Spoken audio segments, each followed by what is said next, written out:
दोस्तों मैं आपसे कहूं कि भारत जल्दी दुनिया के सबसे आधुनिक और घातक टैंकों में से एक एनएच T9 AMS को अपने ही देश में बना सकता है। तो शायद आपको यकीन ना हो, लेकिन रूस ने भारत को ऐसा प्रस्ताव दिया है जिससे भारत केवल इस टैंक को खरीदेगा ही नहीं बल्कि टेक्नोलॉजी ट्रांसफर के साथ इसका संयुक्त उत्पादन भी कर सकता है। अगर यह डील होती है तो यह भारत के रक्षा क्षेत्र के लिए एक बड़ा बदलाव साबित हो सकती है। आखिर यह टैंक इतना खास क्यों है, इसमें क्या अपग्रेड वर्जन है, भारत को इससे क्या फायदे होंगे और क्या यह पाकिस्तान और चीन के टैंकों के लिए बड़ी चुनौती बन सकता है। जानते हैं पूरी कहानी। तो without wasting any time let start.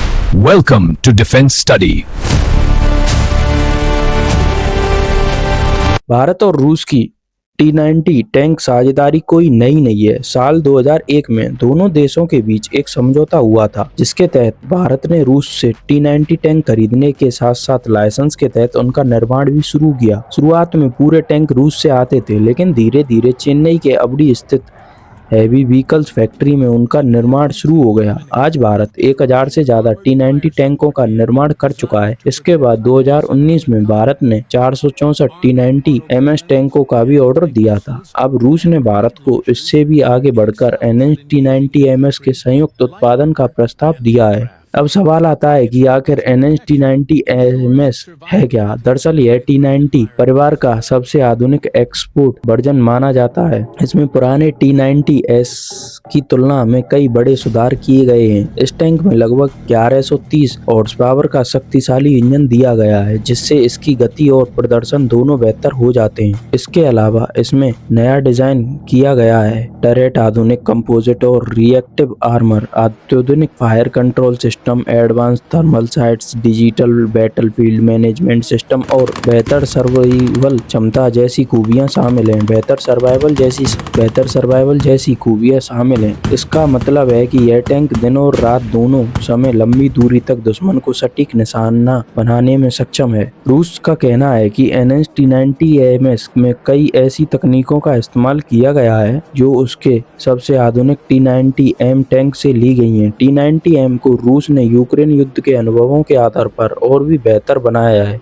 युद्ध के दौरान मिली सीख के अनुसार इसमें सुरक्षा, सेंसर, फायर कंट्रोल और सर्वाइवल सिस्टम में कई सुधार किए गए हैं। अब इन्हीं सुधार का फायदा NH T90 MS को भी मिलने वाला है। इससे यह सबसे पहले कई ज्यादा खतरनाक और आधुनिक बन जाता है। अगर यह संयुक्त उत्पादन समझौता होता है तो भारत को कई बड़े फायदे मिल सकते हैं। सबसे पहला फायदा होगा कि भारत में बड़े स्तर पर इन टैंकों का निर्माण होगा, जिससे विदेशी आयात पर निर्भर कम होगी। दूसरा, रूस टेक्नोलॉजी ट्रांसफर देने के लिए भी तैयार है, जिससे भारतीय इंजीनियरों और रक्षा उद्योग को नई तकनीकें सीखने का मौका मिलेगा। तीसरा, मेक इन इंडिया अभियान को और भी मजबूती मिलेगी। चौथा, भारतीय कंपनियों को बड़े पैमाने पर काम मिलेगा, जिससे रोजगार के नए अवसर पैदा होंगे और भविष्य में भारत इन टैंकों के अपग्रेड, रखरखाव और स्पेयर पार्ट्स का एक बड़ा केंद्र भी बन सकता है। अब बात करते हैं इसका असर भारत के पड़ोसी देश पर क्या होगा। अगर भारतीय सेना के पास बड़ी संख्या में NH T90 MS टैंक आते हैं तो यह पाकिस्तान के AL खालिद और चीन के कई पुराने टैंकों के लिए बड़ी चुनौती बन सकता है। हालांकि आधुनिक युद्ध केवल टैंक की ताकत से नहीं जीते जाते। Drone, artillery, air supports, missile system, चालक दल की ट्रेनिंग और युद्ध की रणनीति भी उतनी ही महत्वपूर्ण होती है। इसलिए किसी भी टैंक को पूरी तरह अजेय कहना सही नहीं होगा। रूस का यह भी मानना है कि अगर भारत में इस टैंक का उत्पादन शुरू होता है तो भविष्य में भारत कुछ मित्र देशों के लिए भी इसका निर्माण कर सकता है।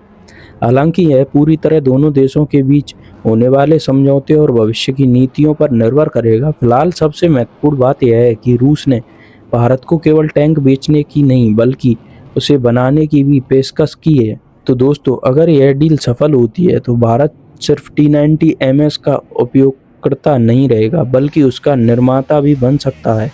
इससे भारतीय रक्षा उद्योग को नई ताकत मिलेगी और भारत की सैन्य क्षमता भी बड़ा इजाफा हो सकता है। अब आपकी क्या राय है? क्या भारत को रूस के साथ NH T90 SM का संयुक्त उत्पादन शुरू करना चाहिए या फिर पूरी तरह स्वदेशी टैंकों का पर ध्यान देना चाहिए? अपनी राय कमेंट में जरूर बताइए। अगर वीडियो पसंद आई हो तो वीडियो को लाइक और चैनल को सब्सक्राइब करना ना भूलें।